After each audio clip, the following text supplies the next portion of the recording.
Hello, all my chickadees. Welcome back to my nest. Today we're going to be. Oh, well, that's not on. Today we're going to be continuing playing You and Him. I have been so excited to play this that we are streaming multiple times this week, and normally I don't stream this much. But let's see. Hello. Oh my god. What happened to my model there? Oh goodness.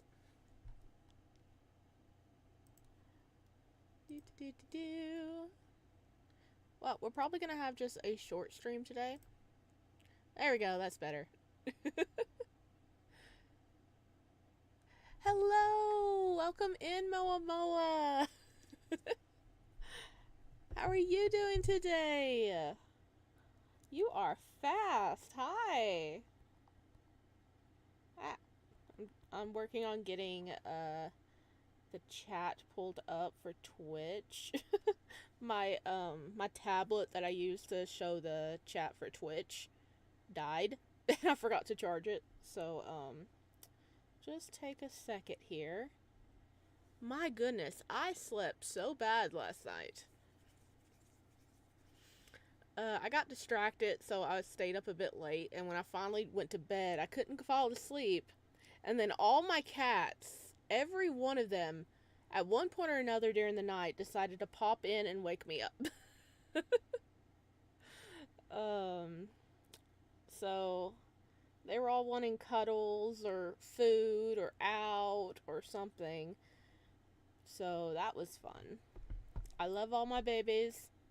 They just really do not need to get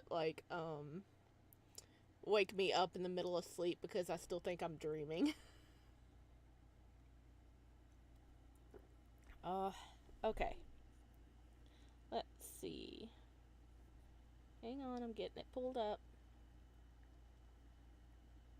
My day went well. I stayed in bed like the lazy girl I am. Heck yeah. Heck yeah. You need days off to just chill. Alrighty.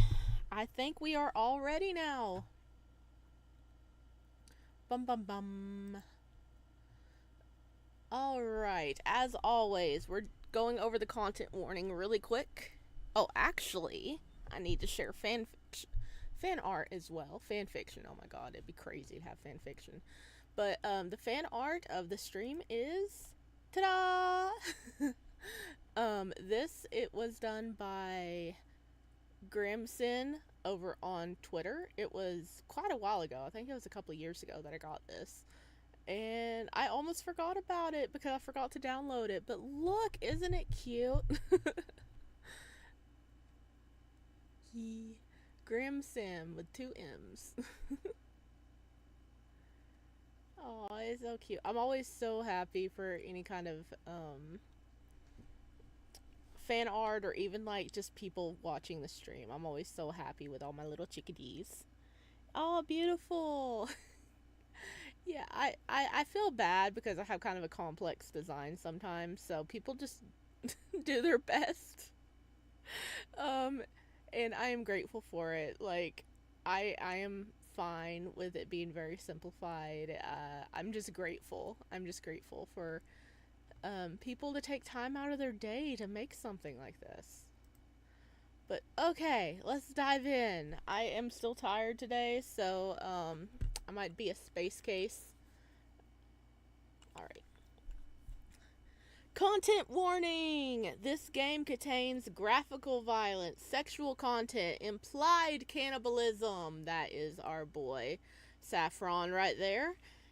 Implied screen shakes, oh my god. Mild screen shakes, death, eye shakes, eye strand, torture, implied domestic violence.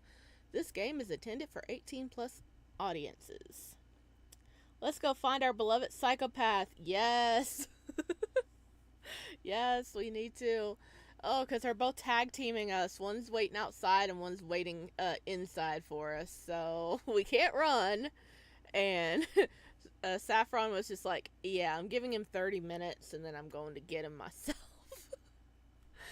So one way or another, they've got it planned out for us to like not make it.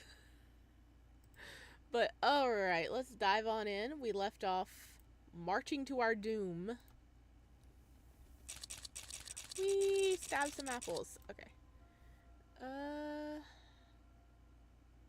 We stopped right here, right? Yes. Because we are back in our point of view. Heck yeah. Why am I up so high? Why did I just notice this? There we go. That's better.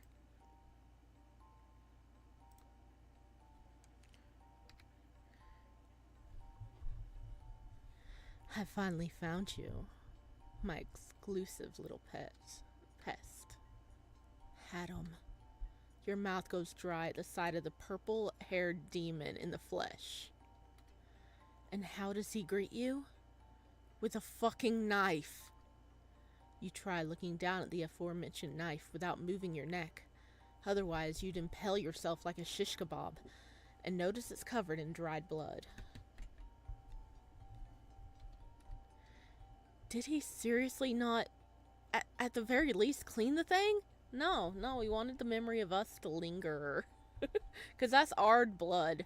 That's our dried blood.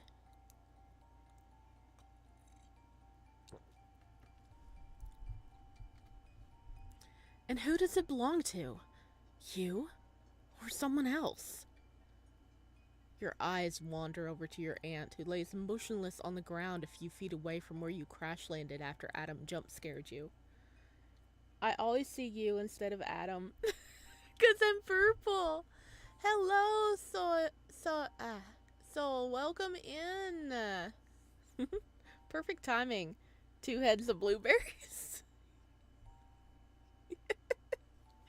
Oh my gosh. I had to like tell my friends about that after stream. I was like, I was called a blueberry.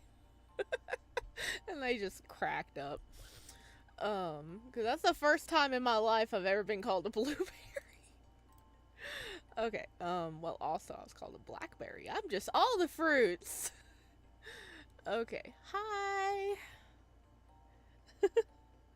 Lol, okay. Sorry, my brain is not braining yet. Your eyes wander over to your aunt, who lays motionless on the ground a few feet away from where you crash landed after Adam jump-scared you. Is yours, she says, reading your mind. Your aunt did that with no real effort on my part. Right. And he's also just a hurt, misunderstood soul who needs lots of hugs and emotional or unconditional love to fix all his baggage and deep-seated issues. Because if you learned anything, a smooch a day keeps the serial killers at bay. Well, it's worked. We've lived when we've done that. Okay, sarcasm aside, the last part's a little bit true. Kissing the killer ultimately did save your life when you were neck-deep in trouble, and helped you avoid getting skewered.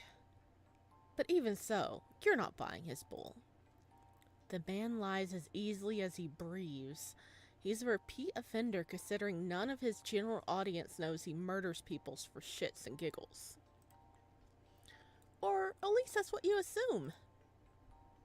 You contemplate this as you try adjusting the angle of your neck in order to put some much needed space between you and Adam's weapon of choice.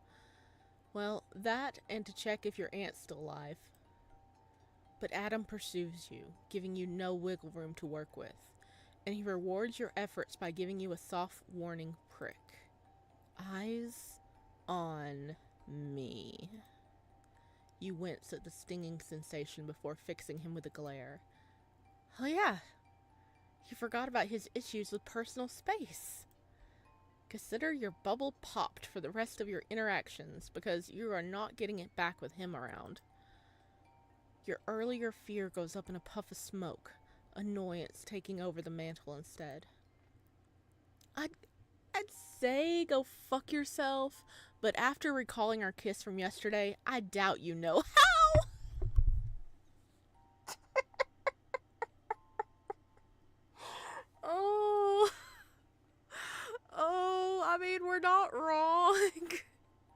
You're not wrong. I doubt the boy has ever, like, even had happy, lonely time.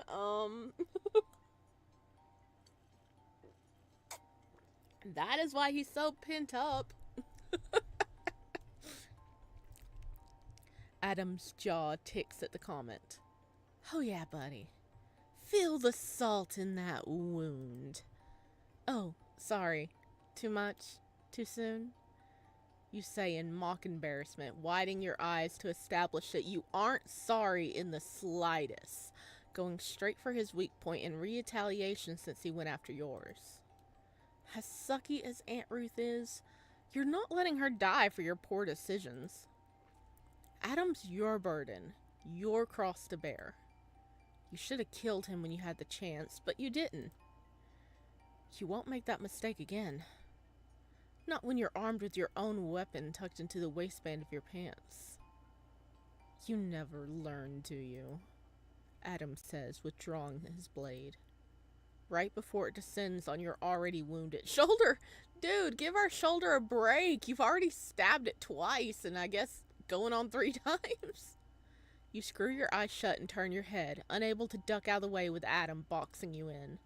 You wait for the inevitable pain of a knife tearing through skin and muscle, flashing back to that horrific moment on the highway when you tried contacting emergency services, your body readying itself when...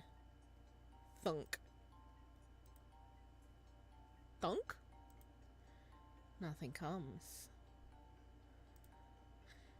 Just a condescending chuckle from Adam when you open your eyes to find the knife embedded into the wall. Oh? Hello, little, Ghibli. Thank you for joining the nest. Welcome on in. I hope you enjoy your time here. I appreciate that. We are in the middle of playing You and Him. I think we're in chapter 3 now. And we're cornering off with the guy who tried to kill us on the side of the road after we stopped to help him. That was a bad summary, but okay. Alright. To find the knife, embed it into the wall right above your shoulders. Hello! His eyes glitter with amusement over your reaction. Great. So he's gone from outright stabbing to psychological torture. Exactly what you need. So much bravado, and yet you're still afraid of me. That's good. Adam whispers, his breath warm in your ear as he leans close. You should be. He repositions his knife at the hollow of your throat when he draws back, reaching into the back pocket with his free hand. I got a few questions for you, since your dear aunt couldn't bother to answer them herself. You raise an eyebrow at him. Oh, yeah, because an unconscious woman can totally help. Yeah, our aunt is unconscious on the floor there. She actually fell and hit her head, so half of the reason she's unconscious is because of her own self. But also she's not the best aunt. So we're being very valiant trying to protect her. Those expressions. That's about right. That's about right, little.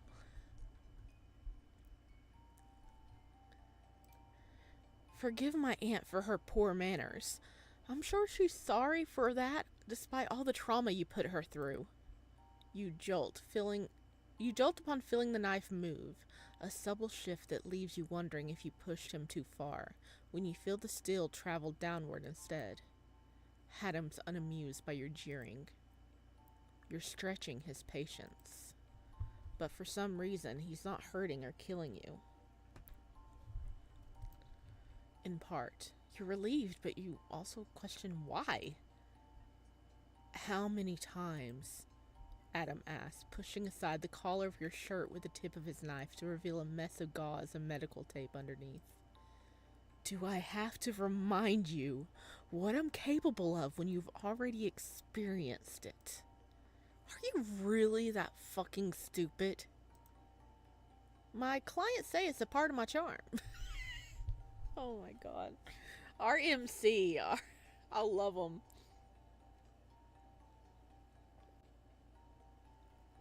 I just got a nice big cup of tea, a sip of tea. An odd expression consumes Adam's face at the mention of your clientele, but you blink and it's gone, replaced by the usual scowl whenever you dare open your mouth. Oh yeah! RMC has an OnlyFans. That's what he means by clientele.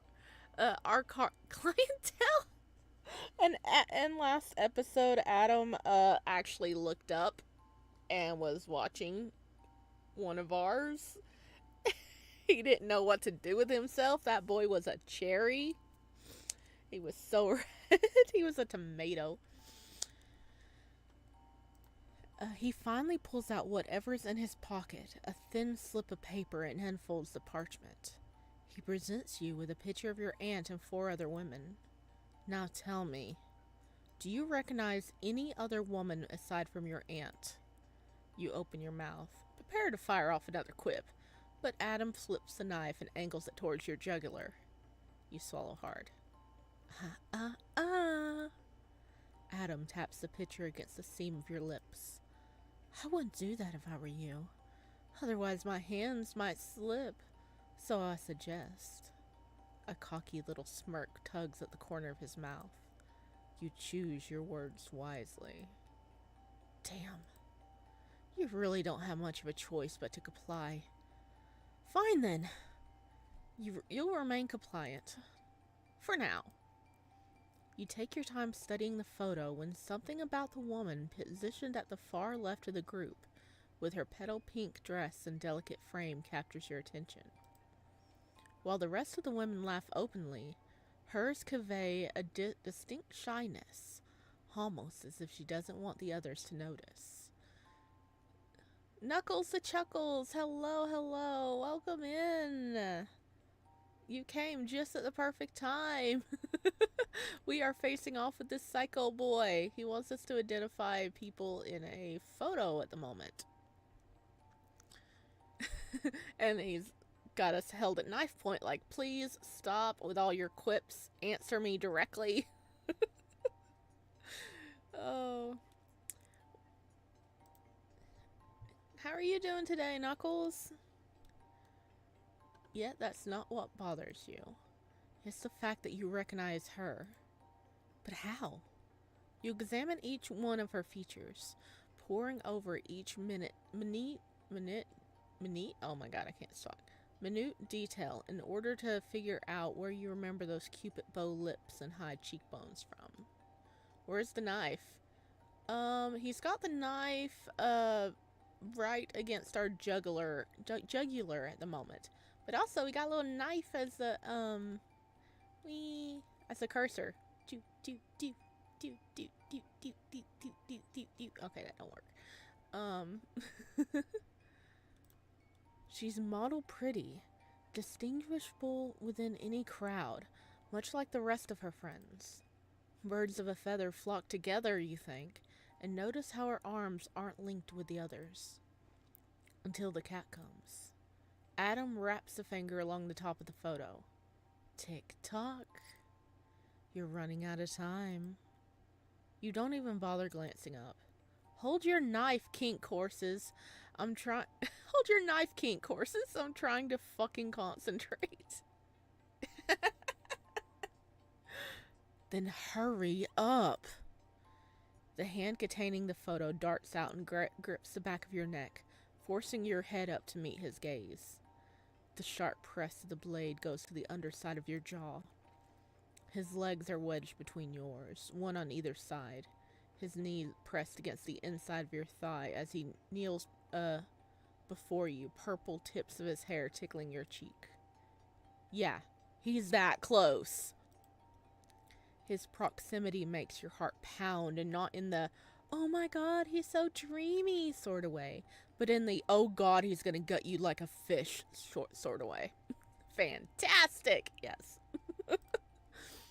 You weigh your options, deliberating on headbutting him, but decide against it due to the sharp obstacle blocking your way. He's not underestimating you this time. Oh no, oh no, he is prepared. He's like, I am gonna have my guard up the whole time with this one. He is something else. Cause we what did we do? We kissed him, and then I think we headbutted him, and we rolled out of the way, and we escaped last time. So he is like extra prepared. I think we're the first one that ever got away from him when he's doing his serial killer bit. Adam refuses to give you any ample opportunities to take advantage of his weakness. The knife isn't just there as a threat, but a barrier. Yeah, he doesn't want us to kiss him again. Well, technically, he actually secretly really does want us to kiss him again, but he is holding on to his composure within a stranglehold. He's like, I don't need to. I think your chat might be a little delayed. Yeah, yeah, I think it is a little delayed. So I think a lot of chats are delayed a little bit. You know, I can't see the photograph at this angle, right? You looked at it for long enough. Now tell me. He lowers his head, those pitch black eyes flashing red, his mouth stretching into a snarl. What do you know? You frown as you study the movement of his lips. Wait, do you mean oh yeah, the chat coming up on screen here? Yeah, I don't know how to fix that. Wait a minute, why are you over? There we go, that's a little better. That was driving me crazy.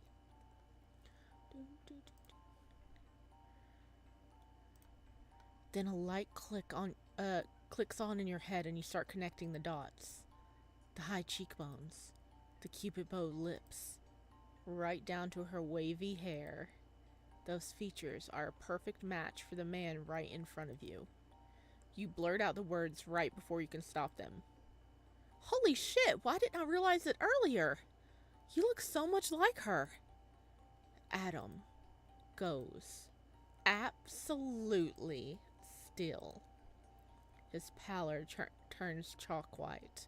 His expression a mixed cocktail of emotions ranging from angry to haunted to tortured, all in the span of a few moments. What did you say? He's shaking so hard you feel yourself vibrate thanks to the close proximity. The knife disappears from your throat, and you know it's now or never because you won't find a better opening than the one presented to you. You don't know what triggered him, and you don't care.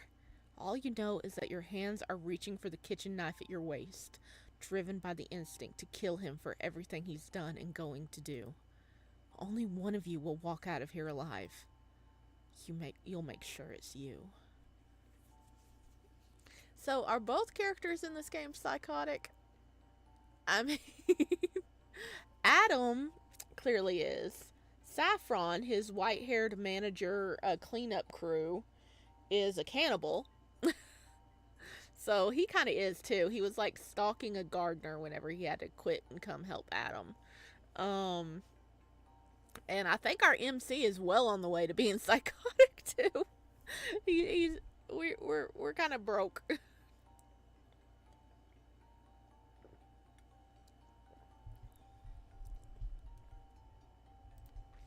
Adam's lost in a daze when you bring your arm up in a wide arch, to which Adam dodges a moment too late, the front of his hoodie tearing in the process, blood splaying against the trailer walls. You try going for his black hole of a heart next when Adam springs away from you. In a flash, he's at your aunt's side, and your knife spears through empty air, lodging into the musky carpet flooring as you bring it down. You give the knife a harsh yank before getting to your feet. The picture Adam used to interrogate you with flutters to the floor like a flag before being dropped to signal the start of a match. Where is Saffron? He'll turn us into meat pies at any moment. He is waiting in the van out front, And remember, he was giving us a 30-minute time limit. He was like, okay, Adam failed once. I will give him 30 minutes and then I'm going to go in and clean and end this person myself. So he's letting Adam have a chance to murder us, but he's prepared to come in and end us himself. Ding ding. Adam presses a hand to his chest before drawing it away to reveal blood smeared on his palm. I hope that fucking hurt you, asshole, because there's more where that came from. You're practically spitting in his direction, gearing up for a fight after all the hell he's put you through for the past 2 days, unrelenting in his pursuit. You're going to give this fucker a taste of his own medicine. Adam's slow to look up. His eyes are narrowed, but to your surprise, he's smiling, teeth bared like he plans on using them to rip you apart. His primal, that smile, like he's been waiting for this moment his entire life. Like he's been waiting for a reason to finally end this. Cute, Adam says, his voice dipping low as he gives an expert flip of his knife before catching it by the hilt with a trained precision. Oh, you're just showing off now. You're just showing off. Hello, Peridot. Welcome in. Woo, more story. Yep, we're in the middle of a knife fight right now. He points the tip of the blade in your direction. But I promise I'm better. And quick as a whip, he's on you like a beast released from the cage, a snarl ripping from his throat as he tries slashing at your arm wielding the kitchen knife. You manage to pull back in time and hear the whistle of metal slicing through the air, your knife cradled against your chest as you hit a wall. Adam descends on you. You try your best to keep him at bay, but you're an amateur in comparison to his seasoned practice. A fact that becomes crystal clear within seconds. He forces you to go on the defensive while he goes full offense. He attacks, jarring and harsh, forcing you to block one after the other in favor of lashing out again. Each blow chips at your already dwindling strength. Your injured shoulder burns from exertion. You can't keep up at this rate. Everything aches, the pain echoing bone deep, causing your movements to become slow and clumsy. You're getting tired, worn down. But Adam is not. If anything, he's invigorated by your struggle to keep up, as if he's soaking up your fear to help fuel his bloodlust. Bruh. Yes. He has killed, we don't even know how many people he's killed, but he has killed a lot of people.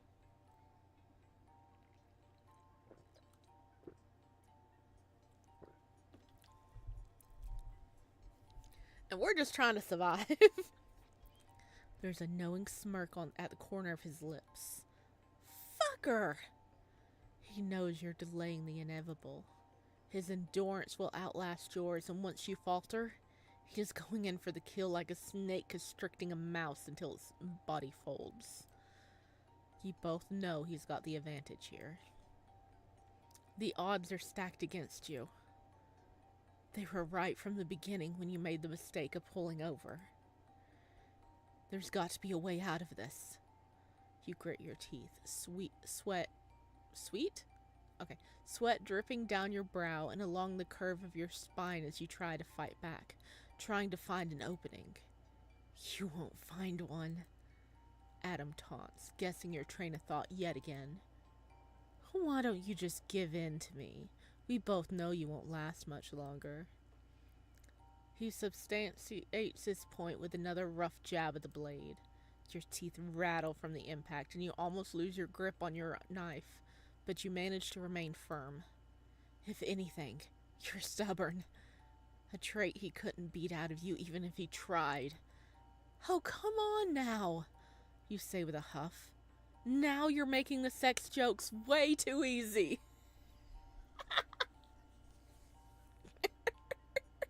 Do it.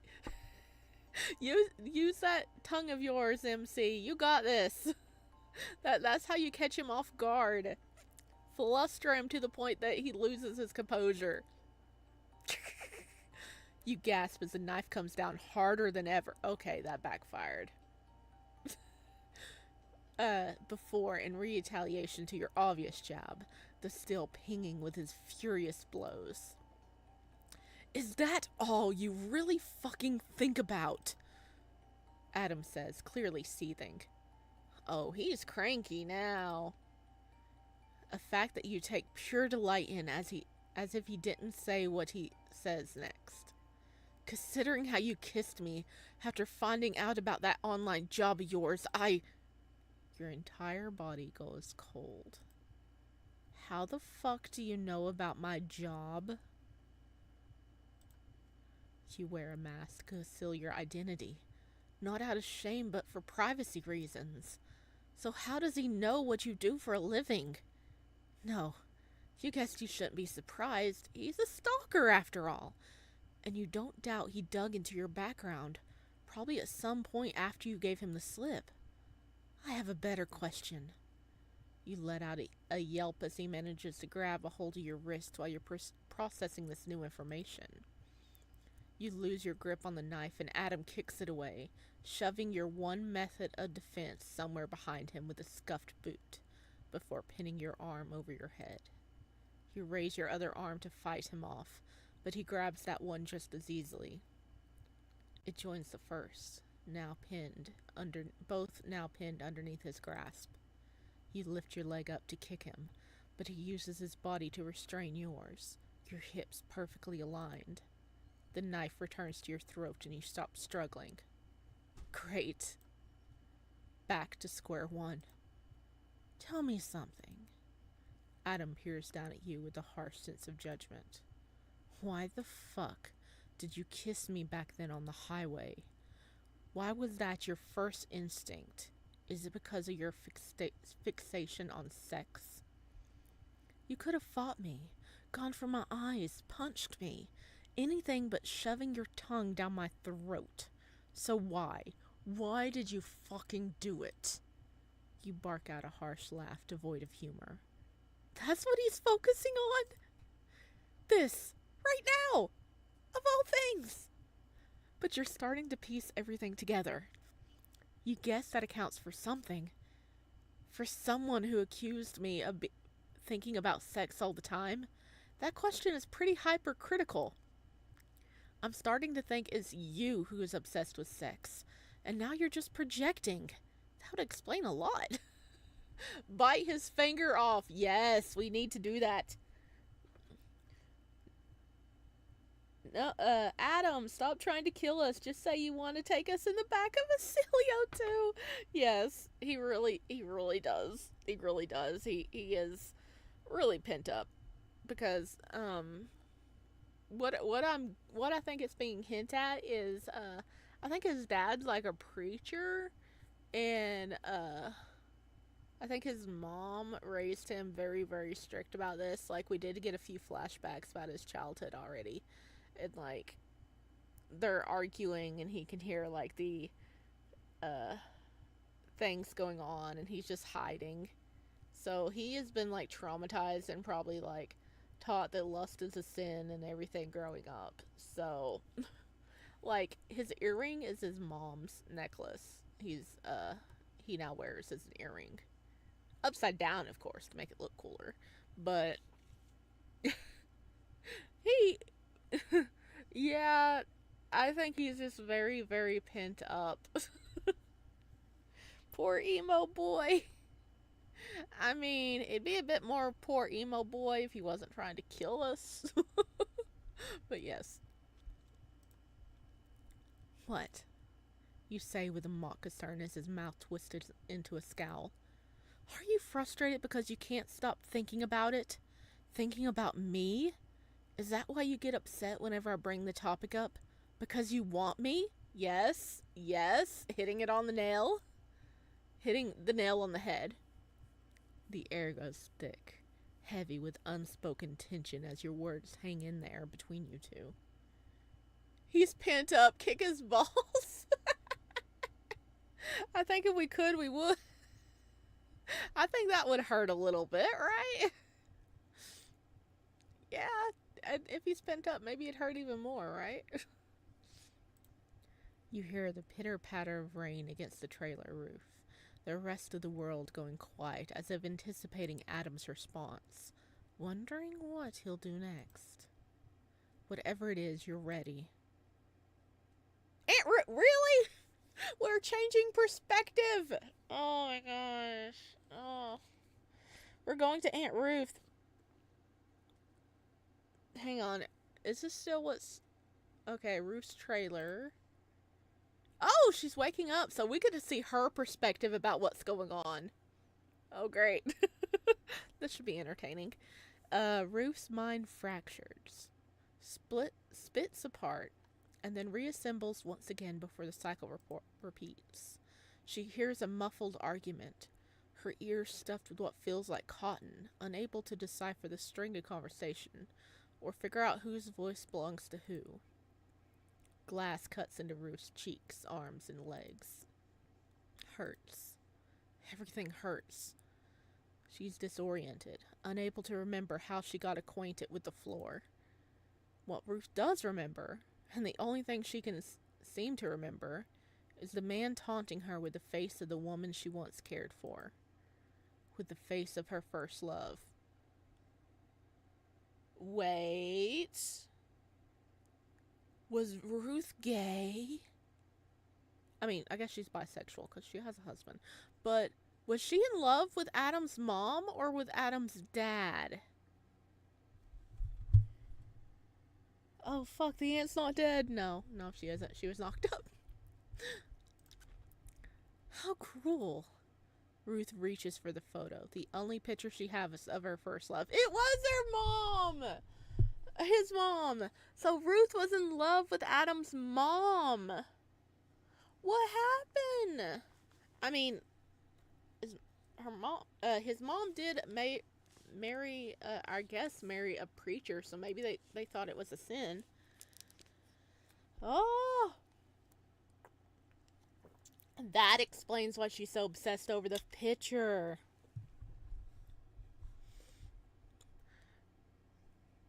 Because if she's gonna die, she wants to die by her side.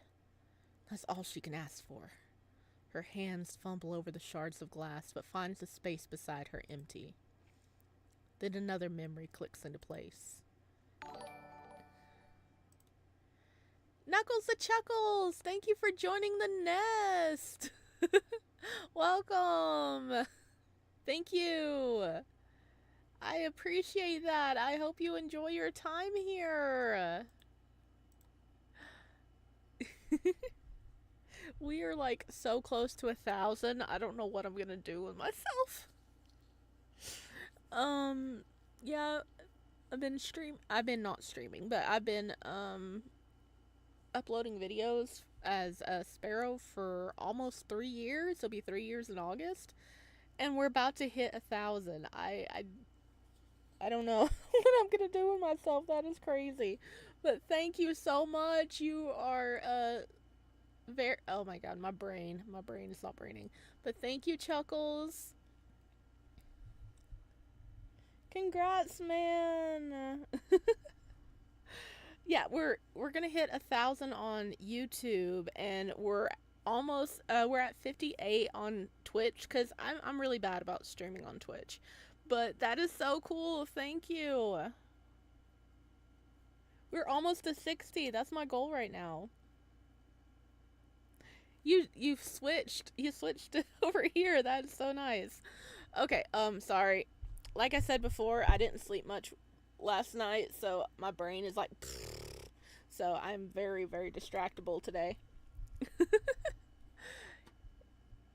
Interesting. Okay. Adam taking her away. Adam shoving the photo into his pocket, mocking her feeble attempts to get her back. Adam, the hellspawn birthed from the hips of an angel.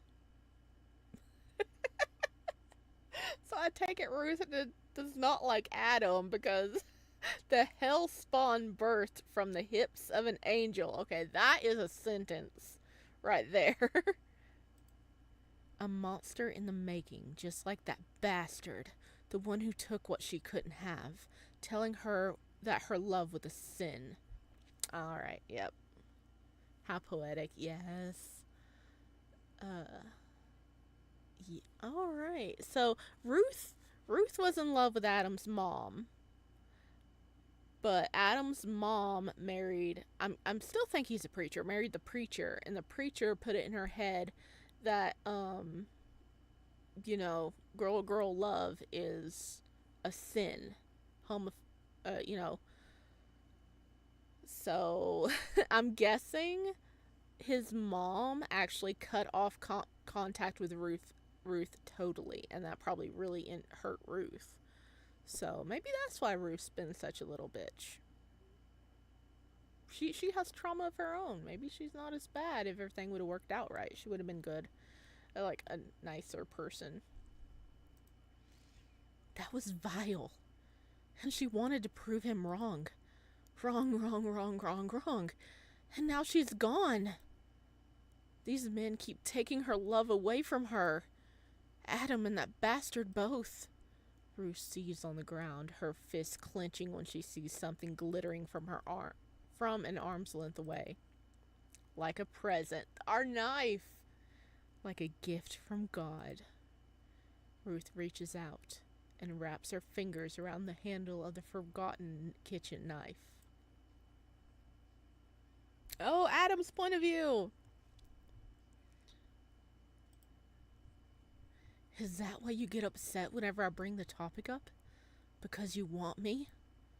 The words hit Adam like a freight train as soon as they pour out of your mouth.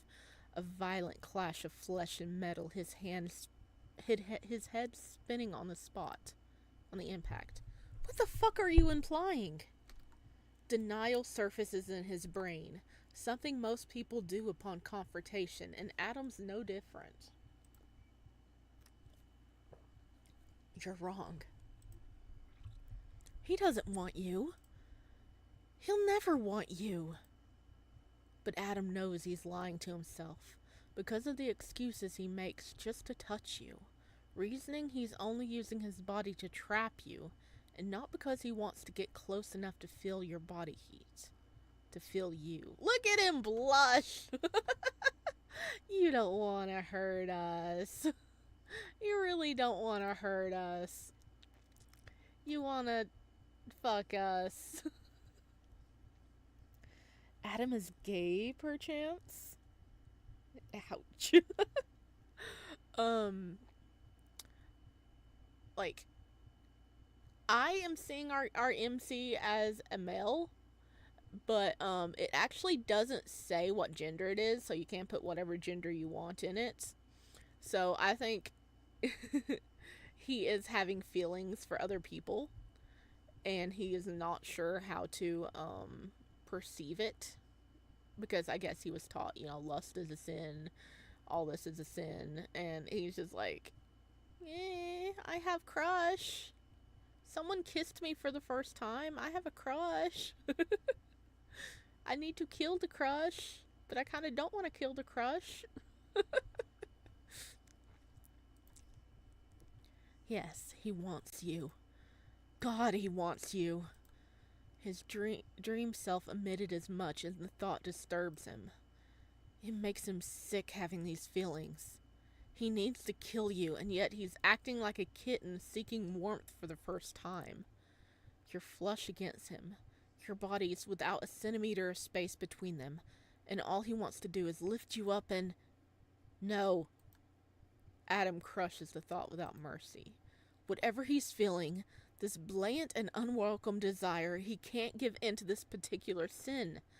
He made a promise. He vowed never to give in. You're a temptation, one he's desperate to overcome. You're the hardest obstacle he's ever faced. One many would say the devil put in his path to lead him astray. But Adam wonders if regular people are the real devils. He's almost certain you are. His own little devil meant to seduce him away from his original purpose. But he won't. He can't. You break the silence, your voice alluring as a siren to a ship's captain. Why are you so quiet? Not even gonna deny it? You raise a brow at him and his lack of rebuttal, like you can read his thoughts and see the war raging behind his eyes. His lips curl into a snarl.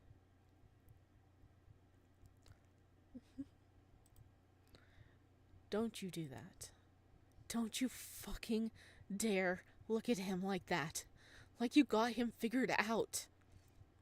Adam presses the knife deeper into your skin so that it's almost cutting into your neck, and you wince, despite the fact he purposely didn't break skin.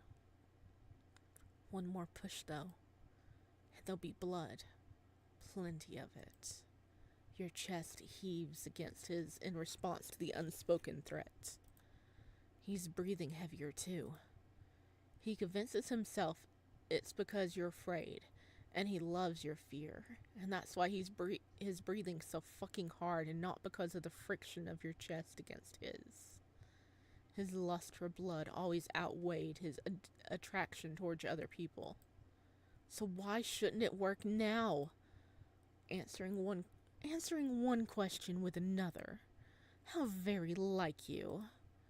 You seem to recall a certain someone whimpering against my mouth. I seem to recall a certain someone whimpering against my mouth, unable to restrain himself. Are you telling me that was a different serial killer? I wouldn't be surprised considering you kissed me. A complete stranger. Nasty habit you got there. Kissing dangerous men. Do you do that often? If so, maybe I should cut it out of you. Starting from here. He taps your chin with the tip of his blade before guiding it down your front, shifting his body to allow the knife to glide towards the top of your navel as if he's tracing lines on a map. To here.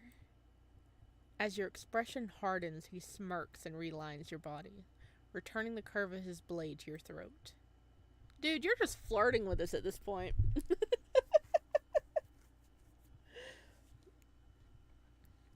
The MC is Homer Simpson, which makes Adam homosexual. Oh god. Imagining the scenes with Homer Simpson instead. Oh no. No. Oh god. Oh no, I'm trying not to imagine that as well. How does that sound? I'll gut you properly, so the pain will only be a little agonizing. We can take it nice and slow. You raise an eyebrow at Adam. Okay, now it just sounds like you're trying to flirt with me and it's getting a little sad. Sorry, Adam, but you're not my type. I like men who don't stab me upon first meeting. It's called having standards. Adam's lips curl into a snarl. If that's how you see this, then you're delusional. Just kiss! Agreed, Peridot. We need to kiss again. Faye, can you do a Homer Simpson voice? No. No. No, I can't. I haven't watched The Simpsons enough to know. To like have his voice in my head. Donuts. Oh my gosh. Smoochy smoochy. His nails dig at your wrist, and you bite your lip to keep from crying out. He ignores the way his body throbs. How can you keep forgetting? I almost killed you last time, and I'm capable of far worse because I've done worse. Make that of what you will, but there's nothing about you that will keep you safe from me. You're deluding yourself into a narrative that you built based on one experience. Then say it. Or better yet, go through with it. You challenge, not backing down. Because as far as I can tell, you've had plenty of opportunities to torture the answers you want out of me, and yet you haven't even cut me once. Why is that, Adam? You stabbed me as soon as you got the chance when we first met, so why aren't you doing it now? Why are there only threats and none of your previous violence? You gesture over to your aunt with your chin. You did it to her. So why not me? Come on, Adam. Tick tock. You quote him from earlier. Adam's gaze narrows. I am like expecting Saffron to just burst in the door any moment now because he was like, I'm giving him 30 minutes and then I'm going in there and ending the little bastard myself. So I'm like half expecting Saffron to burst in the door any moment now and interrupt. Now I have the same French Homer in mind meme. French, French Homer. Adam's gaze narrows. He spoilt you too much by not following through with his threats. He'll have to change that. Are you sure you're in any position to push me? Do you think I'm not capable of hurting you anymore? That I can't kill you once I get what I want out of you? Because I'd beg to differ. He presses his forehead against yours, forcing you to look into his eyes, to see his resolve and burning hatred for what you awoke in him. Then beg, you say with zero hesitation, lifting your chin, holding his gaze like you're his equal. Because even with this, your eyes go up to gesture towards your foreheads, before locking onto Adam's face once more. You're just finding excuses to touch me. I know what attraction looks like, Adam. I've seen it with my clients, seen it with my everyday life of what happens when a man wants someone, and you match the entire fucking definition. Why are you so afraid to admit it? Scared I'll use it against you, just like last time? Afraid you'll like it too much? Your body shifts against his, and Adam withholds a groan, grinding his teeth to cover up the wince that follows. Too late. He sees you already caught on. He needs to prove you wrong. That your body isn't his ultimate weakness. And he's not someone pathetic enough to be controlled by sexual desire. He's not your clients. He's not like any of them. And he'll show all of you here and now. Adam withdraws his blade, rises it high over his head, and says, wrong move, before bringing the knife down. No, come on! Oh, they change perspective right at the critical moments. Ah, but okay, we're finally to Saffron. Damn, yes, I know, right? Oh my god. Okay. Saffron, I guess he's gonna like come in any moment now. Is he gonna open the door just as the knife's coming down and Adam misses us?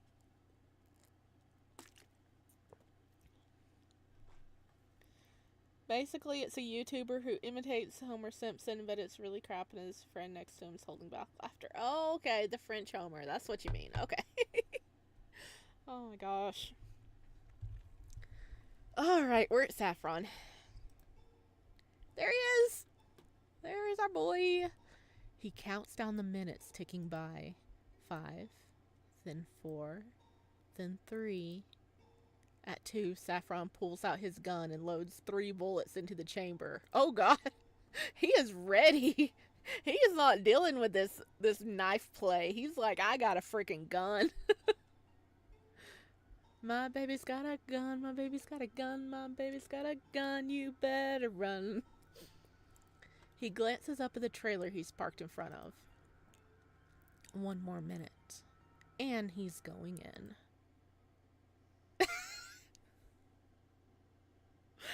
Okay. Yeah, Saffron's really gonna bust in. Guns blazing.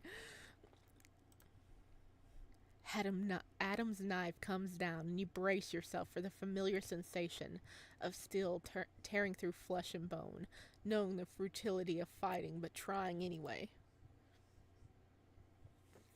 You thought you had Adam pegged, that you had him all figured out. You thought you understood why he hesitated. But you didn't. And now you're going to pay the ultimate price. and there's nothing you can do to stop it. Chest puffed. Stay strong. You grab onto your old friend's face like a lifeline, keeping your gaze locked with Adam's in one final act of defiance, willing the hatred in your eyes to haunt him for the rest of his days. It was you who couldn't escape him in life, but in death, you're determined to return the favor tenfold. You curse him until the day he dies. You don't even bother to keep track of the blade as it plummets towards your chest in an act of sheer stubborn willpower, refusing to show any signs of weakness. At least, even through all this, you can take consolation in the fact that he was never able to break you, that you maintain some sort of dignity even in the end. You clench your fist. You jut out your chest, and you hold your head up high, like you're above this, above him. Adam notices the subtle changes in your demeanor, his eyes widening in surprise, as though he expected you to crack and start begging for mercy. The knife comes down and stops right above your heart. He couldn't do it! We caught him off guard. We're facing death head on, and he's just like, what the hell?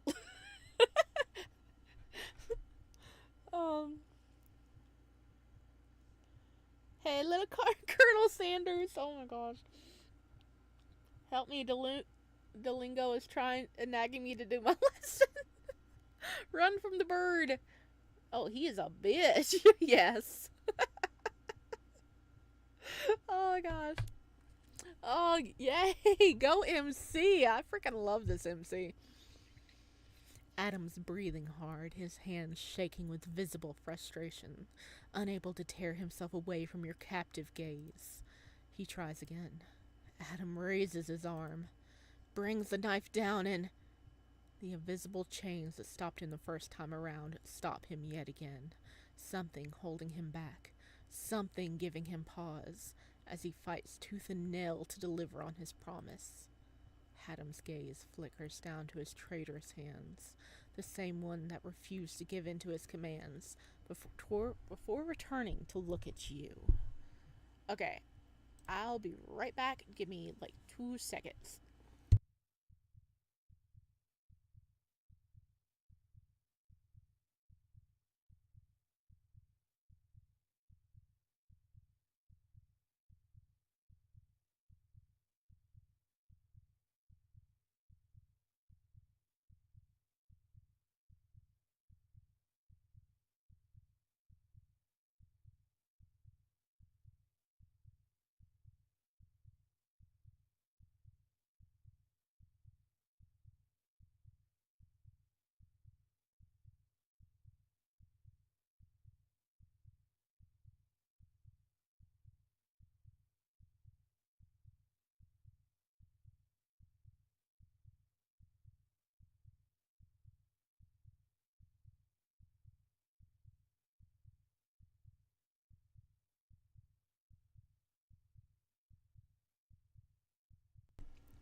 Okay, I'm back.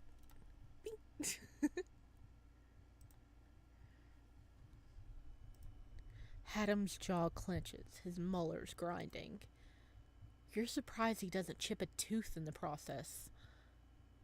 Damn it! Adam hurls the knife away, the steel embedding itself perfectly into the wall parallel from where he threw it. Oh, he's crying now. He's so frustrated. He can't kill us. God damn you. God damn you.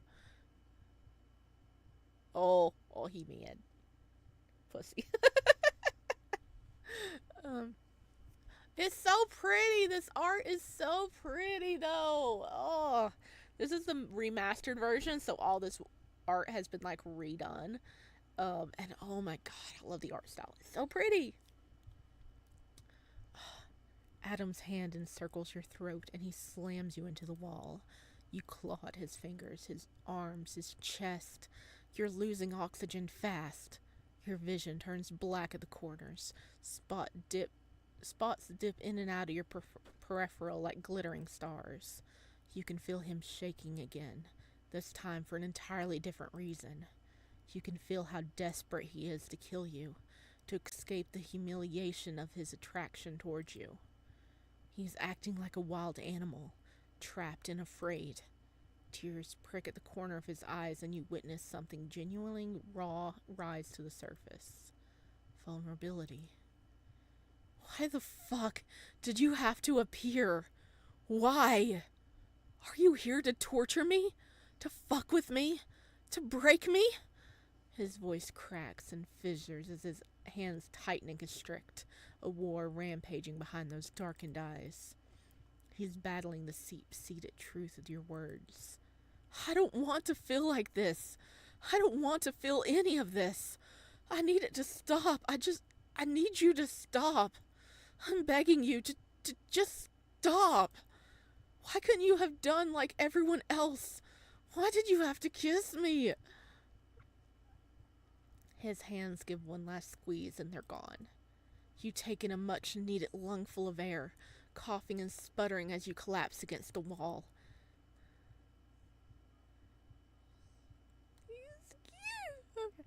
You're trying to catch your breath when Adam's face grows nearer.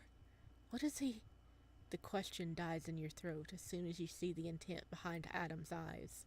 His lips parted as his warm breath brushes against your skin, his expression tortured as though he knows what he's about to do will ruin him.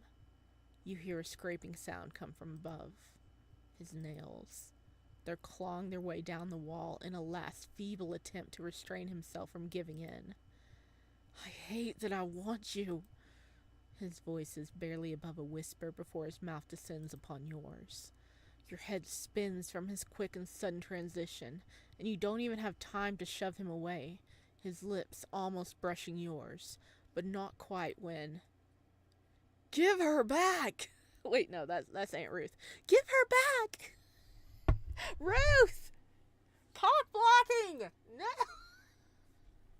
He was about to kiss us. He was so close. Yeah. Tomato, yes. Oh, poor emo blueberries. Do you want a handkerchief? Oh. We were so close, Ruth. Ruth. Oh my god. Dang it.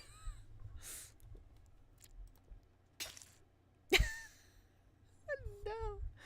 Someone roars from behind Adam, and all of a sudden his body jerks forward, his back bending at the impact of an unseen blow as something slams into him. There's a sickening wet thump, followed by a gross squelching sound. Adam grunts through clenched teeth. Give her back! Give her back! Give her back! Give her back! She's talking about a photograph, by the way. Oh. Another thump follows. The first before Adam growls and sweeps his arm out, sending the person behind him, your Aunt Ruth, flying across the room. She collides with the wall before slumping to the floor. Ruth blinks, momentarily stunned. In her hand, she wields a knife drenched in crimson. Oh, she did stab him! I'm gonna catch the ant. The ant! Oh my god, we were so close! The same one Adam kicks away moments before. When Adam turns his back to you, focusing all his attention on your aunt, you spot two fresh wounds near Adam's shoulder blades and near identical slits. Kind of like angel wings. That's what it makes me think of. Oh yeah, there we go. They remind you of what's left behind when a fallen angel gets stripped of their wings. Adam sways like a drunken man. He braces his hand against the wall, nails torn and bleeding from where he clawed at it earlier to keep himself from kissing you. Right. He almost kissed you. Voluntarily. Looks like your blossoming theory was right on the money. Not that something to celebrate. You'd rather your milkshakes not bring all the serial killers to the yard. Least of all, Adam. You shake your head to clear your mind. Nope. Maybe someday you can unpack all this shit in therapy when, can afford it. To figure out why your milkshakes bring all the serial killers to your yard. My milkshakes bring all the boys to the yard. Yeah, we are literally bringing all the serial killers because we got Saffron on his way in, and we got Adam. Saffron. Also, where the freak are you? Your boy's been stabbed again. But for right now, you've got even bigger fish to fry. Namely, the aforementioned serial killer who looks like he's about ready to pounce on your Aunt Ruth and strangle her to death. Or worse. I should have killed you when I fucking had the chance, Adam rasped, stumbling towards her with uneven steps. Your aunt gets to her feet, grasping onto the counter for support, and you freeze upon seeing the unabashed rage pulsating off her in thick waves. She directs everything she has at Adam, all of her ugliest emotions laid bare. You never related to her more. Ruth's lips peel back into a snarl, her lips stained red as though she has applied too much makeup. The storm rampaging out behind her eyes, overshadowing the monsoon going on outside. She looks unstable, insane, broken. She spits her vitriol at Adam, her words containing a venom that poisons each syllable. I'll kill you. I'll kill you. I will kill you for everything you've done, you sick, twisted little bastard. Hello, O'Hillia! Welcome in. Damn, the auntie's still alive. Oh, you missed a lot. I suggest you, rewatch it later, because, oh my gosh, we did a lot. And a lot of flirting. Adam, let us kiss this red flag. Yes, Moa, we were so close. How dare you?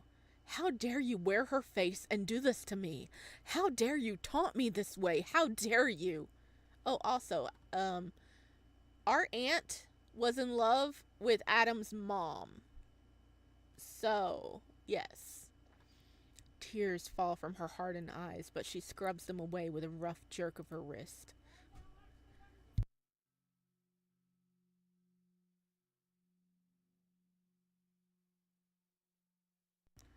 I'll end this.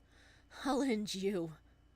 Adam staggers again, but he gives a low chuckle devoid of humor as he rips his knife from where it juts out of the wall. His own hatred rivals your aunt's.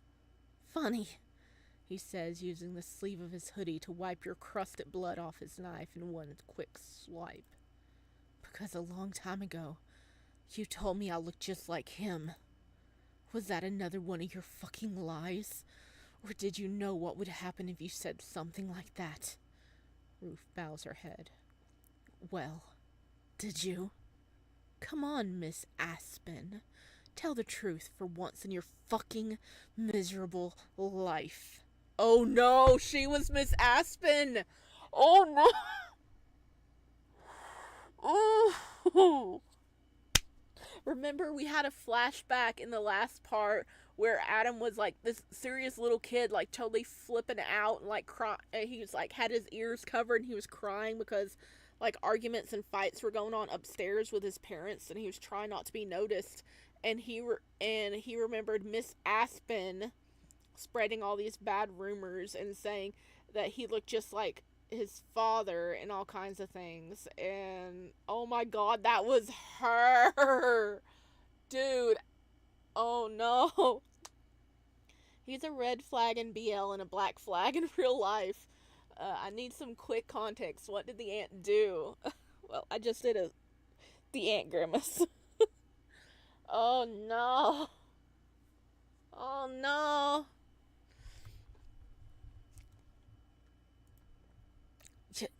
Your fault. Adam tilts his head in an animalistic way of his, a hunter listening for a prey out in the long stalks of grass. What was that?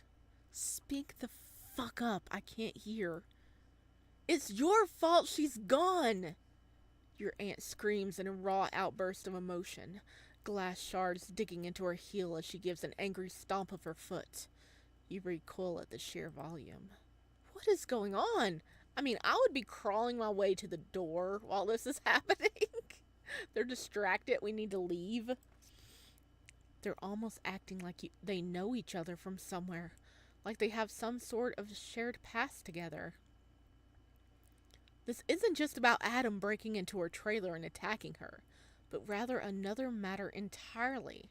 Something that caused your Aunt Ruth to dive into the depths of madness and come out swinging. It's like they have an unresolved grudge from before that you ever entered the picture.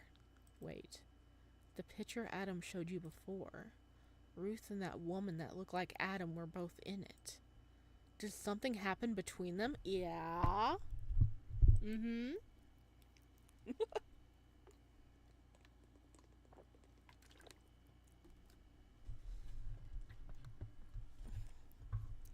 Your mind swirls with the possibility of what all this means as Ruth continues. What? Are we supposed to have Aunt Ruth up here? You're the reason she endured everything she did. It was all for you, and yet you killed her. Your entire existence destroyed her. I told her, Aunt Ruth says between frantic gasps, nearly sobbing. I told her she shouldn't have gone through with the pregnancy, but she wouldn't listen. You were telling her to abort him. Oh no. Ruth clutches her chest as if preparing herself to tear out her own heart in order to spare herself from the painful burden of the memories she's uprooting. Adam remains quiet, but his knuckles turn white. Oh, he's gripping the hilt of his knife so hard. Whatever she's saying is affecting him too. What he did to her. Oh god, I think this is her again. What he did to her?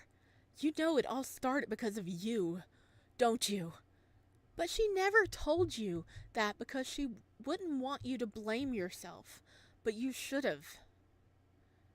You watch with mounting horror as Ruth's feet leave behind bloody tracks as she steps over the glass, daring to get closer to Adam. He remains eerily silent as she gets in his face and jabs at his chest. And now that she's gone because of you, you took her away. You took her away. You goddamn piece of shit. You took her away again. Wait.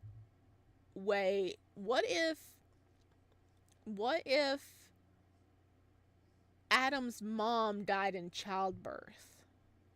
And the woman I'm guessing the lady he grew up with was his stepmom who was evil. What if that's what happened? So Ruth is also a fucking bitch. Yes, she is. What if that's what it is?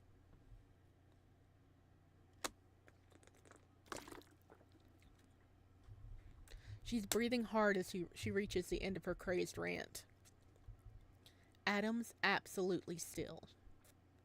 For a moment, no one moves. You're not even sure if any of you are breathing. Then there's a lightning strike and the room becomes illuminated in a yellowish glow that shows Adam lifting his head.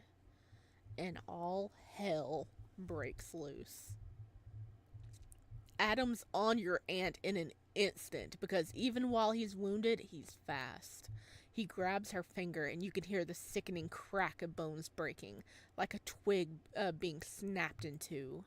Your aunt screams and flails, her knife managing to cut into Adam's cheek, but he remains unperturbed and instead disarms her by severing the tendons in her fingers. Oh, okay. No, his pretty face. They're gonna have to delay his concerts even longer, but okay.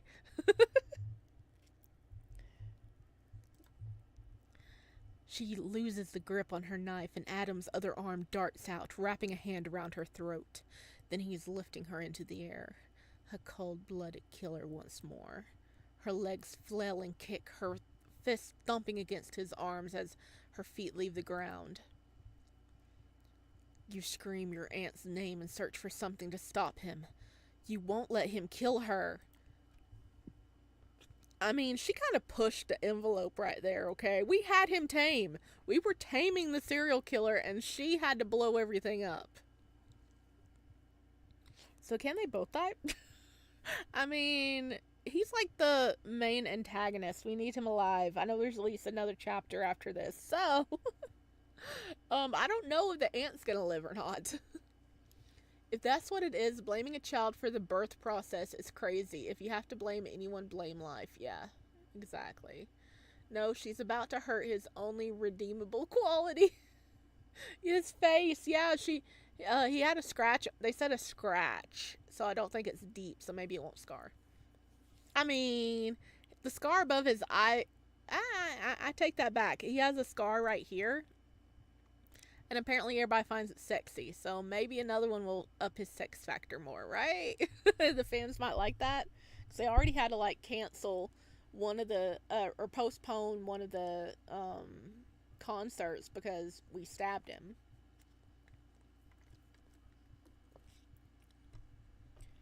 Well, you don't know. Scars can be hot. Exactly.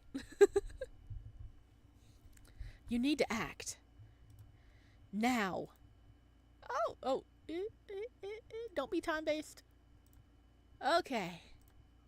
Distract him. Kill him. No. Look at it shaking. No. Oh, God. Okay, it's not time based. That's good. Oh, no. What do you guys think? I think we should try to distract him, but if we distract him, Ruth will probably, like, try to hurt him again. But if we try to kill him, he'll get mad, but then we're probably not going to kill him. Where's the do nothing option? Apparently the do nothing option isn't available this time. just let it happen. I still say we should have been crawling out the door. You know, while they're distracted, we just go, put one foot in front of the other, and just like sneak out the door. But actually, that wouldn't work because Saffron's right outside. He would see it happen, and that's the only door in and out. We need to crawl out the window. It's all about balance. 2 is too much scars. Getting into too many fights is given unemployed on a Tuesday. Poopy choice, yes. The game is just like Fallout 4.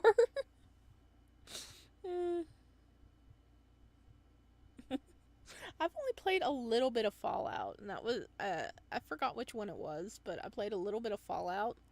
My friend was like, hey, check this out, because, you know, it's one of their favorite games. I played a little bit, and I swear the only thing I did was try to pick up as many items as I can, and then, like, when you get the dog, I was giving all the items to the dog, so I was hoarding everything. That was the only thing I did. For, like, the hour or so I played, I just hoarded items. Yes, yes. Sarcastic. No, yes.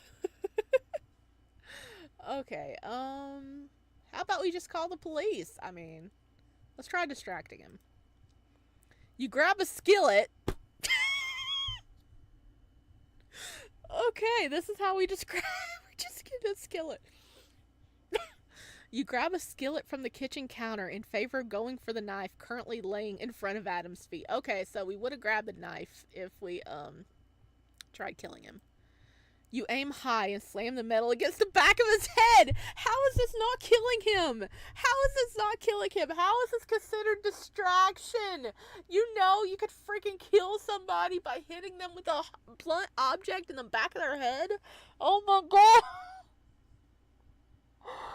How is this better? Oh my god. A fucking skillet. Distract him and let him get another scar, and maybe we won't be attracted to him anymore. Oh my god. Adam lets out a strangled noise and releases your aunt in the process, sending her tumbling to the floor. Ruth scrambles to get away from him. Her attempt to flee halted when her back hits the mattress inside her bedroom, and her eyes dart towards a small nightstand with a single drawer. Oh god, do you have a gun in there? Adam cradles the back of his head with a hand and spins on the heel of his boot. He looks like he's about ready to inflict the same punishment he did to Ruth onto you, but then recognition clicks. You can see the conflict in his eyes. We hit him with a skillet and he still don't want to hurt us. Adam has that slasher killer energy. He's gonna be fine.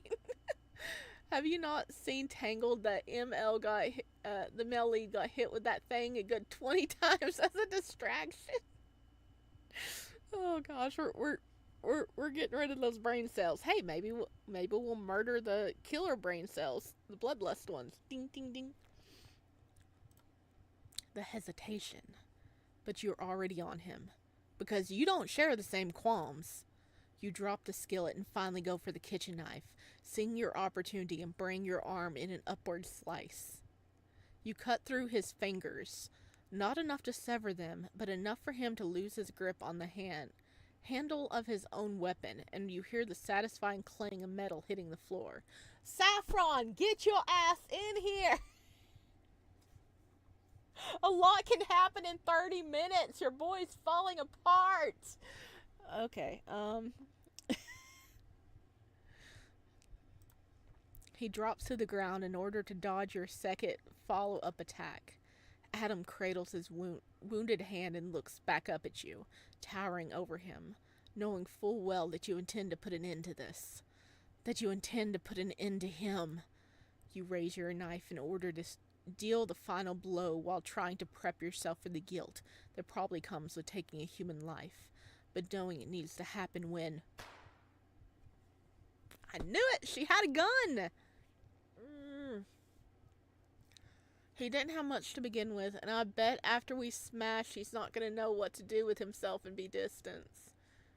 Is Saffron getting a cup of coffee with a splash of blood? Where is he? I know, right? I thought he was on his way in. Pain blooms and spreads like poison ivy crawling up the side of a house. Oh God, did she miss and hit us instead? Ruth! Ruth! You blink in complete and utter confusion. What was that just now? You look up from where Adam is crouched and notice your aunt standing in the bedroom doorway. She's got a gun in her possession with the drawer open beside her. When she lowers her weapon, you can see her face turning ashen, her eyes going wide like saucers, her gnarled fingers trembling. She mouths something you can't quite make out. You blink again. What happened to your hearing? Was it the bang? Did it somehow burst your eardrums? You try raising your arm, but they hang limply at your sides, refusing to respond. You notice Adam staring up at you while on his knees, his own face mirroring Aunt Ruth's horrific expression, which almost makes you laugh because you feel a little lightheaded and not quite right for some reason. Where did she shoot us? She's a real bitch. Yes! Ruth is a fucking blind bitch. Yes! Come on! They keep describing Adam as a large figure. How can you miss? Oh no. They were just trying to kill each other. Why the sudden pause? Girl, you had one job. He's literally at blank range. Exactly. Your leg buckles and you almost lose your balance. Oh, that was weird. And damn, why does your side burn? You reach down towards your hip in an effort to seek out the source of your growing pain, when you feel your entire side covered in something wet and sticky. From where your fingers drift, there's a small hole torn into the fabric of your shirt. It's small and circular in shape.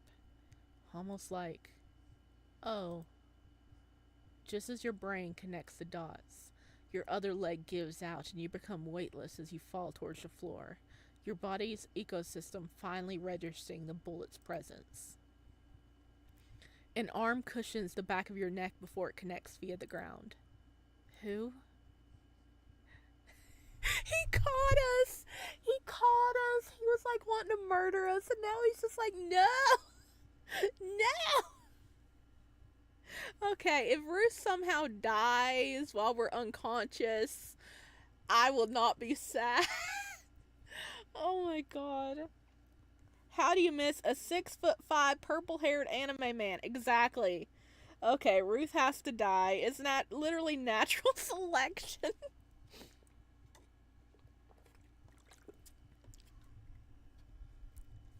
Hello, we were monologuing and no one has moved to call an ambulance. If this was real life, we would have bailed out from all this talking. Exactly. Darkness encroaches, but you see Adam's blurry form drift over yours. You recognize that damn purple hair anywhere by now. For some reason, he's yelling and shaking you by the shoulders. Hey! Hey! Don't close your eyes! His voice dips in and out. You can't make heads or tails of what he's saying. But you don't really care because right now you feel so tired. Your eyelids are getting heavy with the strain of staying awake. You're so exhausted. So very exhausted. Your eyes begin to shut as you feel the pull of internal sleep. You begin to let yourself go because in doing so you feel no stress, or pain, or fear, or any of the ugly things that come with existence. Just blissful silence. Adam calls out to you again, but you don't respond. You let the darkness take you instead. Him! Okay, we're Adam's point of view.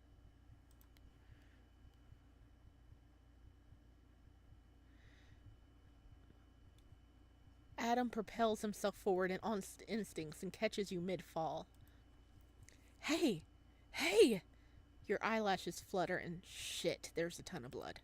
He tries shaking you to keep you awake, but you're fading and you're fading fast. The sight of you so weak and defenseless agitates him. Where the hell do you think you're getting off? You survived him, and yet one bullet to the lower abdomen is too much for you to overcome? You're really gonna fold to friendly fire? There's no way in hell you're getting out of this that easily. He's not done with you. Do you get that? He's not done with you yet, god damn it. Don't close your eyes. Do you hear me? Don't close your eyes. Your breathing slows as the lower half of your shirt becomes soaked in red. Put pressure on it, genius! You're not listening to him. You're not listening to him, and your eyes close. No matter what he does, they refuse to open. Fuck! Adam snarls and rips off his hoodie, tearing at the cotton sleeves in order to help staunch the constant flow of blood, cradling your limp body in his arms while he hopelessly tends to the wound. You're going to die. You're going to die, and there's nothing he can do. When he closes his eyes, a memory flickers like a candle wick when a murky red waters in the drip of a bathroom sink, and no, he doesn't care if he needs to drag you from the depths of hell, kicking and screaming, so long as you live. He'll bring you back by force if he has to. He's not letting you go. Wake the fuck up. Do you hear me? Wake the There's a click of a gun, and Adam feels something metallic get pressed into his temple, cutting him off. Ruth! Ruth! You good-for-nothing ant! This is not the moment! Oh, you could do something and call an ambulance. He could freaking summon Saffron. He has a working vehicle right outside the door. Oh my god. His eyes snap over to Ruth, who stands above him, gun in hand with her finger on the trigger, ready to blow his brains out at a moment's notice. She doesn't even bother looking in your direction or separating you two. She's not here to help you. She's here to kill him. The photo, where is it? Oh my god. You've got some fuck-up priorities with your flesh and blood lying here.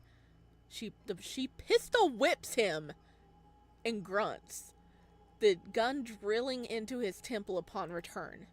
Where did you take her? This greedy, selfish bitch of a woman. Violent thoughts stir in his head. He imagines himself snatching the gun out of her hands, wrapping her hair around his fist as he bashes her head into the nearest horizontal surface he can find before Ruth pistol whips him again. Harder this time.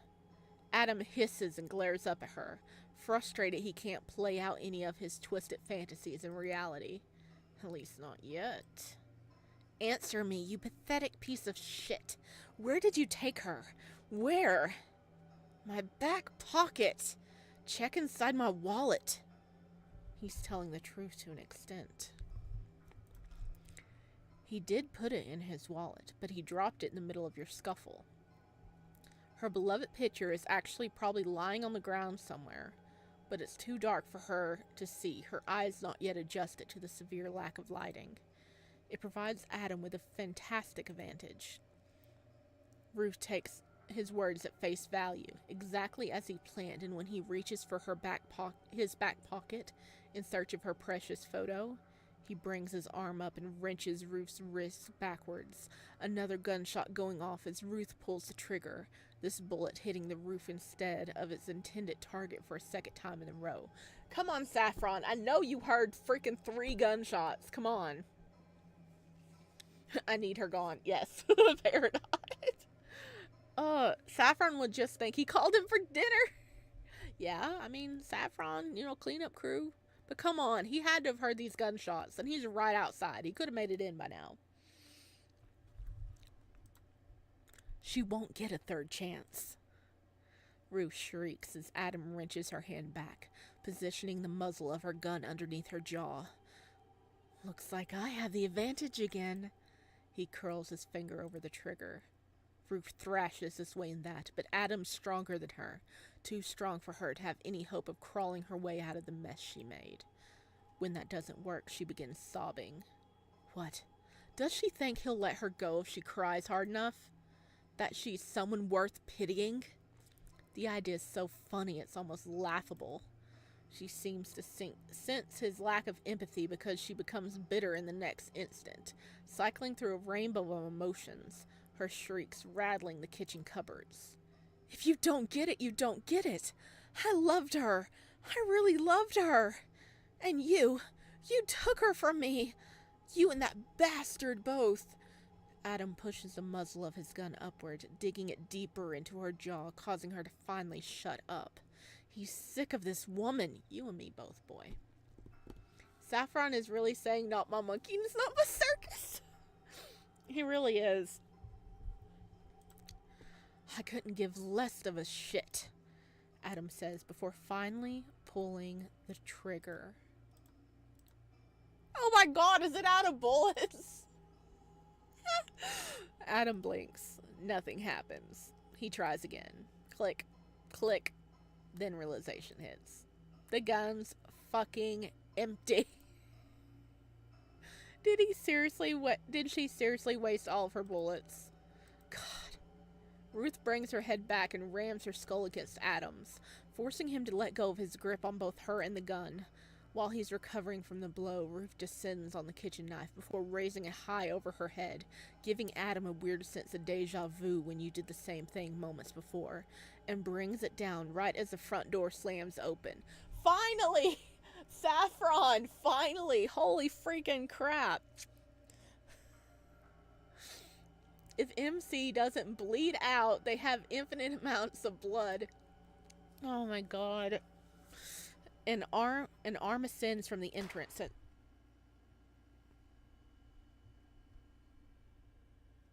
His gun was not empty.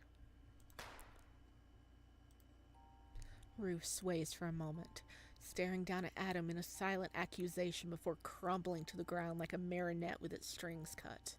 She lands face first into the glass shards, a gaping hole just an inch above her ear, leaking ichor. She got shot in the head. She got shot in the head. Okay. I think that did it. Adam already knows that she's dead. Shot. Not once, but twice. Look, he's taller than Adam. The arm in possession of the gun that killed Ruth disappears before Saffron fully steps into the trailer.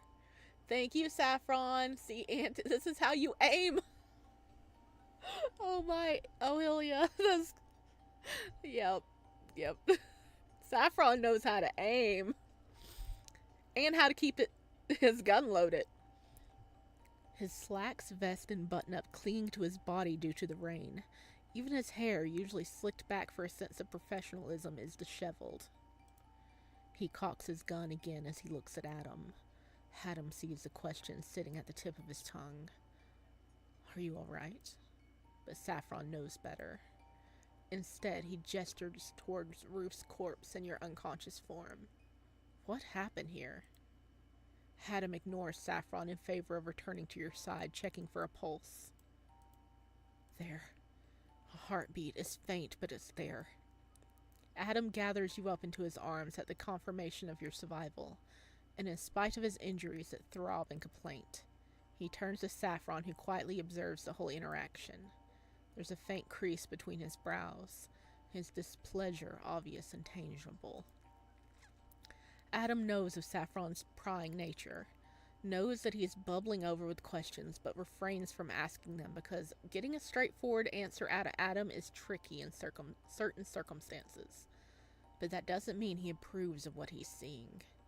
Adam, however, could give two shits about what Saffron thinks. Colonel Sanders is very tall. He is a tall boy. Saffron, good boy, you earned your dinner. He did. I don't know if he'll like the taste of Aunt Ruth. She's a little... I bet she's going to be bitter.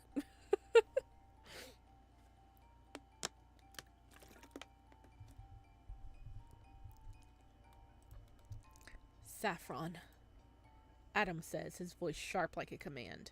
Saffron looks at Adam, a bit reluctantly as he continues. There's a photo lying somewhere on the floor. I want you to grab it alongside Ruth and bring them both to the truck. We're leaving, he says, and brushes past his manager, who remains stationed inside the doorway. Look how grumpy he looks. Adam's almost halfway down the steps, your body becoming drenched from the bulk of the storm, when Saffron's hand clamps down on his shoulder. Adam doesn't even bother turning around. Let go. His voice is quiet, deadly. A serpent in the grass facing off with a hungry wolf. A monster baring his fangs at the other beast who dared challenge it. Just tell me why you're bringing them with us, Saffron says. What do you want with them? Give me one good reason and I'll drop the matter entirely. Adam looks down at you, your expression calm and serene in your unconscious state.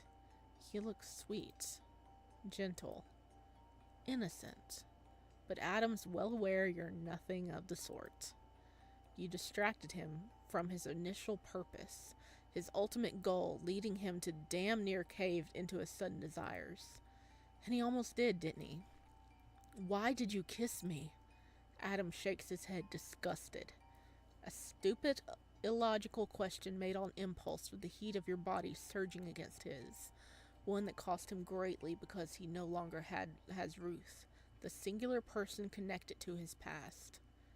Yes, it's unfortunate. He no longer has her, but... Adam... Saffron urges, and Adam gazes down at your unconscious figure, resolute in his decision. He no longer has Ruth, but he still has you. Despite the fact you're a liability, you're his only other option right now, and because of that, he needs you.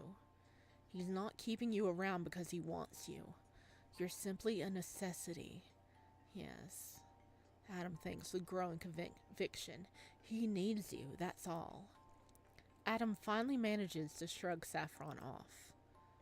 Remember what I told you when we first met?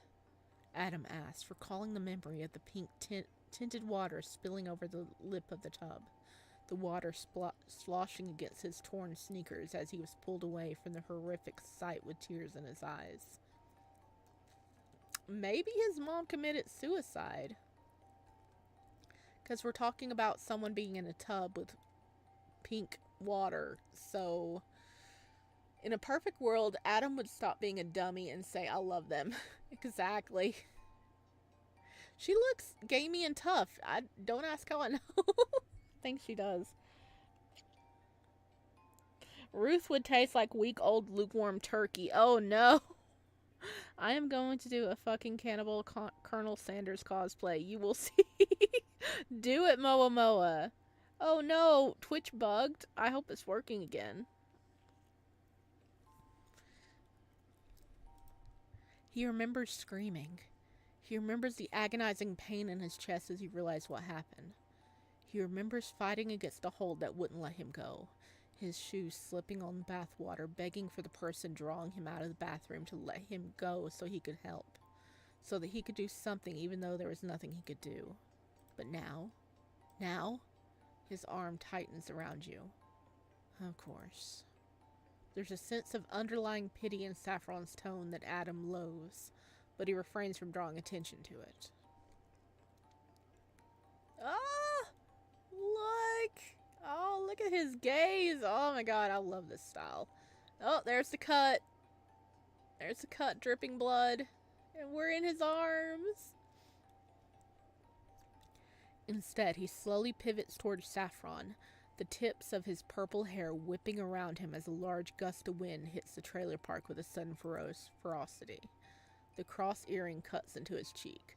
Oh, okay, so the earring cuts into him. Oh, that's poetic. That's poetic, because he's like going against what he was taught. He's starting to realize that is poetic, but where's the cut he got from Aunt Ruth?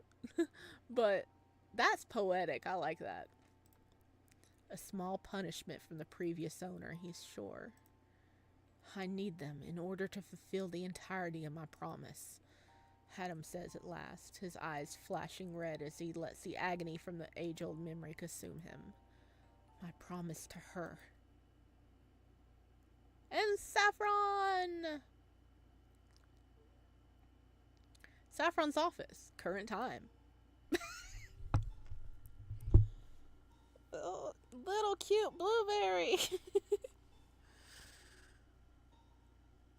I don't know how much longer this part is. We're still on chapter 3. We're still on chapter 3.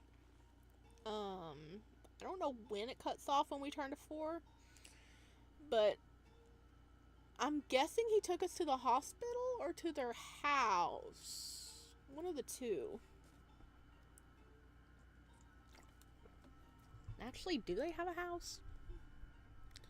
Saffron stares out at the near desolate landscape from his balcony doors, his arms folded behind his back as he relishes in the rare quiet of the sprawling hills. This place exists high up in the mountains, a perfect place to avoid getting caught on camera surveillance.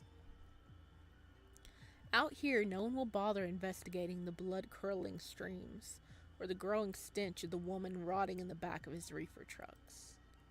Well, not that she's rotting per se, but she smells absolutely vile. Yeah, he's not gonna eat that. At least to him. But that's probably due to his lack of interest in her. You, on the other hand, smell absolutely delectable, even with your festering shoulder wound at the beginning stages of an infection. Oh, so we're still alive. Okay. I just realized this, but I already have what I need to cosplay. Cannibal Colonel Sanders is gonna happen. He had to stop himself from lunging for you while you lay unconscious in the passenger seat of the truck, with Adam tending to your injuries in an effort to keep you alive. Saffron nearly gave in to the urge of pulling over and devouring you whole. He fantasized about tearing strips of flesh off your bones. He thought about what sauces and seasonings you'd pair with. He salivated at the process of lopping off just a finger or toe as an appetizer. He came so close to giving in to the ever-present hunger, but refrained due to Adam's insistence that they needed you.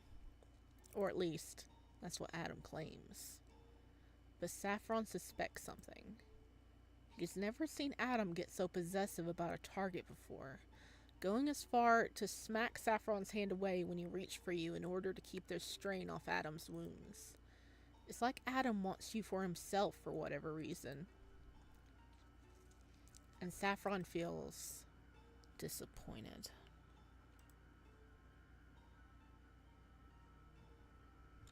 Cheated. Because they made a deal. He gets the body of the dead and damned after Adam eliminates them. That's the agreement. As a result, Adam doesn't need to worry about the details of getting rid of some pesky evidence or a body, and Saffron can indulge in his own sadistic pleasures without doing any of the dirty work. It's a mutually beneficial transaction. And now Adam's changing the rules of the game and making up mundane excuses as to why Saffron can't have you yet. It's frustrating. Saffron realizes he's gnawing at the skin of his thumb, a nasty habit he really needs to get rid of, and wipes the saliva off with a square piece of tissue paper. The urge to taste you is unbearable. It's borderline torture. Saffron sighs and folds himself into the plush desk chair in an effort to calm himself. He's not mad at Adam, but frustrated with his decisions as of late. Because, like it or not, they're affecting him too. He needs to reschedule everything after the injury Adam sustained during your shared encounter, and now he's unable to hunt the gardener boy because your aunt's gonna take up room in his freezer. He wanted something out of this whole debacle. You were an equally appealing prospect, so he felt satisfying. Now, with neither you or the gardener boy, he's ravenous. A little speck of your blood is not enough. He needs more. Saffron's hand fans out against the desk, his fingers brushing against something. Oh, the picture. His eyes fall on her, and he feels the monster subside in an instant. Remember what I told you when we first met? Adam had said, and Saffron did. Saffron needs a Snickers and to calm down. He hungry. And Adam is as sincere now as he was back then. So why is Saffron thinking such ludicrous thoughts? How shameful. Saffron places a picture into his desk drawer and chastises himself for letting himself get so worked up over a piece of meat, putting his own needs above Adam's for unjustifiable reasons. Adam does what he needs doing. He doesn't complicate matters unless warranted. He shouldn't trust Adam. He should trust Adam. Perhaps he's imagining things. Oh, enjoy your dinner, Knuckles. Yes, that's right. He just jumped to conclusions. Once Adam's done with you, he's sure the boy will follow through. He's not anchored down by mundane feelings like most people. It'll all work out. But what if it doesn't? A tiny thought argues his inner doubt. What if you're right? Maybe you should take care of them yourself just in case. No, stop it. Saffron swats the thoughts away, waving his hand as though there are a fly buzzing around his head. But he's gnawing on his thumb again. Saffron's pocket buzzes. Someone's calling him. Perhaps the venue management over their sudden cancellation. He looks at the caller ID.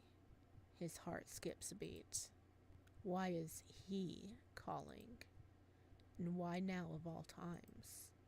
Did he see something on the news about what took place at the trailer park? Is it about him? About Adam? Calm yourself, Saffron. You won't know until you answer. So Saffron clicks the green button and presses the phone to his ear, putting on his best "everything is great" performance. So nice of you to call. What do I owe the pleasure? Saffron exhales the caller's name. God. What? What?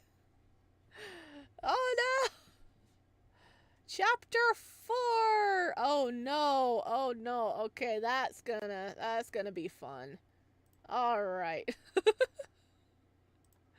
Oh gosh, that's bloody. Oh wow.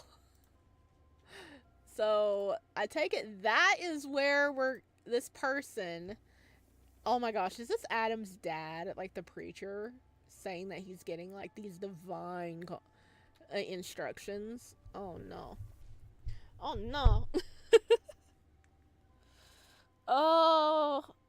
that's gonna kick off. So that person is who's behind all this. This game is so dramatic for no reason. Adam needs to get laid. MC needs to stop bleeding out. Saffron needs to try a proper meal. And Auntie needs to stay dead. I mean, you're not wrong, Ohelia. But, oh my gosh, that was delicious. Oh, that was so dramatic. What a fight scene. I applaud them for being able to write such a fight scene. Those are difficult. That was great. Holy crap. We are officially on the newest chapter now, chapter 4. So, we have another day of streaming ahead. I don't know when I'll do it yet. I'm not feeling tomorrow. I've got stuff to do. We could wait till Wednesday and do chapter 4, or I don't know. Should I do another Renegade stream? Because we got Monday, Tuesday, Wednesday. We might wait till Wednesday to do chapter 4, but holy crap, we're getting into the nitty gritty of it. That looked like it was at a church. That image we left off on, it looked like it was at a church. So I think we're probably going to get a flashback. Because I really think Adam's dad is a preacher. So I bet he's behind all this. Oh, goodness. And we are right almost at 2 hours. So this is going to be perfect. I can't keep up with all these streams. I'm Sally. We might wait till Wednesday. I'm really excited for this though. We're not going to stream tomorrow. I know that. So this might wait till Wednesday to do chapter 4. So it'd be our normal stream. Hi, Moa. Welcome in. Welcome in. Welcome back. So we might, this might be a Wednesday stream. I really thought we would have finished the game by now, but I am happy to be proved wrong. I forgot how long it is. Goodbye. Bye, Moa. Thank you so much for joining. I think this will be Wednesday because I need to catch up on stuff. I've been distracted, and I need to film some more videos for the channel. Bye. Wow, that was so freaking dramatic. Alrighty, everybody. Thank you so much for joining me. I hope you had fun, and remember, get some nice stretchies in. Go hydrate, get you some nice food. Bye, I'm tired. Had a lot today. Oh, okay. I hope you get some nice sleep, Ohilia. And I'll see you guys next time. Bye.